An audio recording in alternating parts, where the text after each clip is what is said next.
కదా, అన్ని అన్ని హిట్లే హిట్లే కదా. అన్ని హిట్లు. ఈ పాట అసలు జగదేకుడు అతిలోకిసిందులో అయితే ప్రతి పాట ఒక ఆణిముత్యం. ప్రతి పాట ప్రతి పాట చూడాలి వీళ్ళు అన్ని పాటలు ఆయనే రాశారు కదా.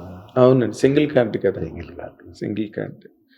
ఆ తర్వాత మీకు రామారావుతో ఉన్న అనుబంధం గురించి చెప్పాలంటే, గుర్తు చేసుకోవాలంటే ఒకసారి ఎప్పుడో మీరు ఎక్కడో చెప్పడం, నాతో అనడం, జగదేకుడు అతిలోక సుందరి రిలీజ్ అయినప్పుడు, సైక్లోన్లో రిలీజ్ అయినప్పుడు ఆయన ఓ పక్కన తెలుగుదేశం ప్రచారం వస్తున్నారు. నేను గుంటూరులో సినిమా చూసి, న్యూస్ షో చూసి, అమ్మయ్య గుంటూరులో బ్రహ్మాండమైన రెస్పాన్స్ వచ్చింది, ఇక ఈ పాటికి అన్ని చోట్ల బాగానే ఉంటుంది రెస్పాన్స్ అని అనుకుంటూ వెళ్తున్నాం. ఇంట్లోకి ఆయన కారు వచ్చి ఎదురు వస్తున్నారు. గవిక్కింది ఆపి దిగితే ఆయన ఆపారు. ఆపి చెప్పి వెరీ గుడ్, మంచి సినిమా తీసావు, తుఫాన్ గిఫాన్ అన్నిటినీ లెక్క చేయకుండా వెళ్తా ఉంది, గుడ్, కమాన్ క్యారీ ఆన్. అలాగే థ్యాంక్స్ చెప్పేసి ముందుకు వెళ్ళిపోయాం. ఆయన చెప్పిన మాట నిజమైంది. అంటే ఆయనకి ఇంకెవరితో మీరు తీస్తున్నారు ఏంటి అవన్నీ ఏం పట్టించుకున్నారు కాదు, అడిగేవారు.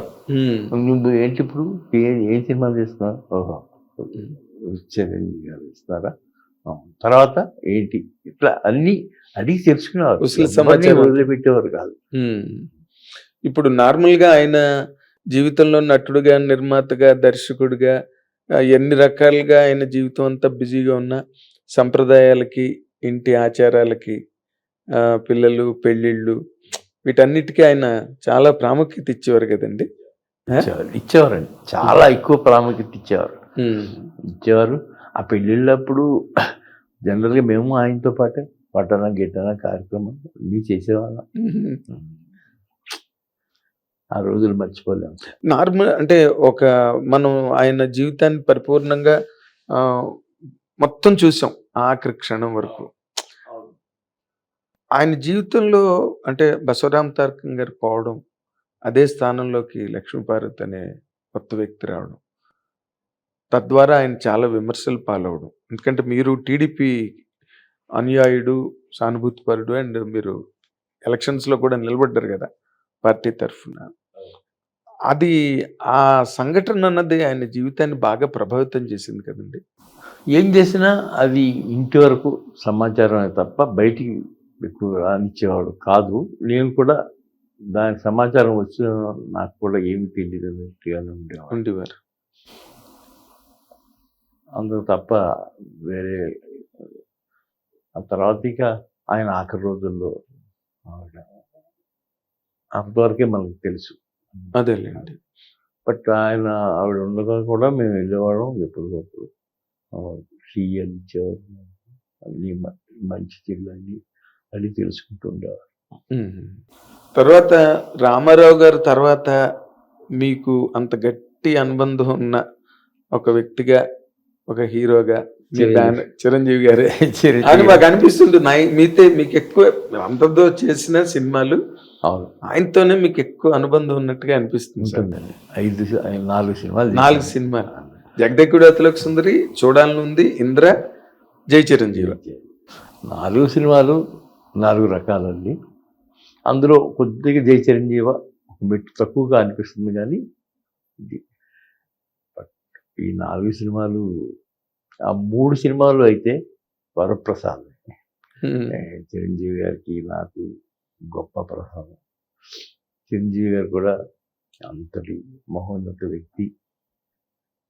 ఆయన ఏదనుకుంటే అది జరిగేది. అలాగే ఇట్లాగే అనుకుందాం, ఇట్లాగే చేసుకుందాం అని అనేవారు పాప.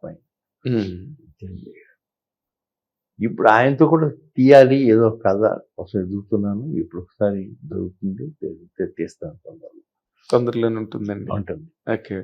అంటే మీరు నార్మల్గా ఆయనతోని ఒక బ్రదర్లీ అటాచ్మెంట్, మీకు షేరింగ్ అండ్ కేరింగ్ అనే ఆస్పెక్ట్లో ఆయనతో ఎలా ఉంటుంది సార్? చాలా బాగుంటుందండి. చిరంజీవి గారితో కేరింగ్ అంటే మామూలుగా ఉండదు. ఆయన షూటింగ్ లేకపోయినా నన్ను పిలిచి కూర్చోబెట్టి కబుర్లు చెప్పి, అవి చెప్పి, ఇవి చెప్పి, అది వేరే ఫ్లోర్లో ఉన్నా నేను వెళ్ళి కూర్చునేవాడిని. అట్లాగే మధురాతి మధురం. అవును. మొన్న ఇంద్ర కూడా మీరు 22 సంవత్సరాలు కంప్లీట్ అవుతున్న అవును. సందర్భంలో అవును, మీ అందరూ కలిసి బాగా చేశాం సెలబ్రేట్ చేసుకున్నారు. చేశాం బ్రహ్మాండంగా చేసుకున్నాం. ఆయన నాకు మంచి కృష్ణుడిది శంఖం శంఖం ఇచ్చారు. వచ్చారు. మధురాతి మధురం. అవునండి. అవును. తర్వాత ఇన్ జనరల్ గా మీరు పెద్ద హీరోలతో చేస్తూ అందరు యంగ్ హీరోస్ ని దాదాపుగా ఈ తరంలో ఉన్న హీరోలందరినీ మీరే ఇంట్రడ్యూస్ చేశారు. నేనే ఇంట్రడ్యూస్ చేశాను. మీరే ఇంట్రడ్యూస్ చేశారు. ఫస్ట్ ఇంట్రడ్యూస్ చేయమని నన్ను అడిగింది కృష్ణ గారు, మహేష్ బాబు. ఓకే. అది చేసాం. అది దాని తర్వాత ఆ, చిరంజీవి గారు కూడా అడిగారు, దత్తు నువ్వు ఇప్పటికైనా వాడితో సినిమా తీద్దు కానీ నువ్వు రెడీగా ఉండు అన్నాడు. అట్లే తర్వాత బన్నీ, తర్వాత తారక్, తారక్. ఇలా అందరితో తీసాం. అదే ఒక్క ప్రభాస్ ఒక్కటే మీ బ్యానర్ నేను మిస్ అయ్యాను. అది ప్రవాసుది కలవాలి, కలిసి కథ చెప్పాలి అని అనుకున్నాం. అది అతను కూడా ప్రిపేర్ అయ్యి ఉంటాడు అనుకుంటాను. అనుకునే లోపల అది బయలుదేరి వైజాగ్ నుంచి వస్తా ట్రైన్ అక్కడిక్కడో మిస్ అయిపోయింది. ఆయన ఊరికి వెళ్ళి ఇక అక్కడే ఆయన ఆగిపోయాడు. వైజాగ్ నుంచి అటు ఈస్ట్ గోదావరి, వాళ్ళు వెస్ట్ గోదావరి, వాళ్ళు ఊరికి వెళ్ళిపోయారు.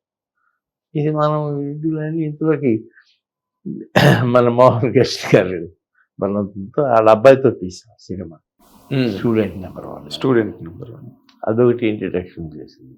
అవునండి. వాళ్ళతో మీ మూమెంట్ ఎట్లా ఉంటుందండి? ఇప్పుడు అందరూ టాప్ లో ఉన్నారు. మీరు ఇంట్రడ్యూస్ చేసిన వాళ్ళందరూ కూడా. అవును. పక్కనేమో అల్లు అర్జున్, పుష్పాణి పెద్ద రేంజ్, అంతకు ముందు అలవైకుంఠపురం, ఇంకా జూనియర్ ఎన్టీఆర్, అవును, మహేష్ బాబు ఎక్కడో ఉన్నాడు. అవును. మీ ఎలా బాగుంటాయి అన్నీ చాలా బాగుంటాయి. వాళ్ళు కనపెడితే నన్ను కాలుచుకుంటారు, నేను కాలుచుకుంటాను. నేను అవసరమైతేనే వెళ్తాను. నేను సినిమా తీద్దాం అనుకున్నప్పుడు వెళ్తాను. అలాగే మహేష్ బాబుతో 3 సినిమాలు తీశాను. అవును. ఎన్టీఆర్తో 3 సినిమాలు తీశాను. అలాగే ప్రభాస్ కోసం వెయిట్ చేశాను. ప్రభాస్ కాశీకి ఇచ్చారు, తీశాను. కలికి తీసే వరల్డ్ హిట్ ఇచ్చారు కదా మీరు. మామూలు అంటే ముందు ఫస్ట్ ఇంట్రడ్యూస్ చేయని ఇది పోయిందండి. ఇంకా అన్నిటికీ కలిపి ఒకటి కలికి అని ఇచ్చారు. ఇప్పుడు ఇది ఇంకా సెకండ్ పార్ట్ జూన్ నుంచి స్టార్ట్ అవుతుంది. జూన్ నుంచి. ఈ లోపల మాకు మా హీరో తగిలాడు మాకు, దుల్కర్ సల్మాన్. అవునండి. దుల్కర్ సల్మాన్ తీసుకొచ్చాం. 2 సినిమాలు తీసాం. 2 సినిమాలు ఆణిముచ్చాలు. ఇప్పుడు 3వ తీయబోతున్నాం. కానీ మీరంతా కెరీర్ ఒక ఎత్తు అయితే, మహానటి అండ్ తర్వాత సీతారామం ఏం ఫిల్మ్స్ అంటే నిజంగా చాలా గొప్ప సినిమాలు. మహానటి అది మా అల్లుడు తీశాడు. తన ఫస్ట్ సినిమా తీసిన తర్వాత 2వ సినిమా కింద తీశాడు. అదే ఎక్కడ జంకలేదు, ఏమాత్రం టకటక తీసుకుంటే వెళ్ళాడు.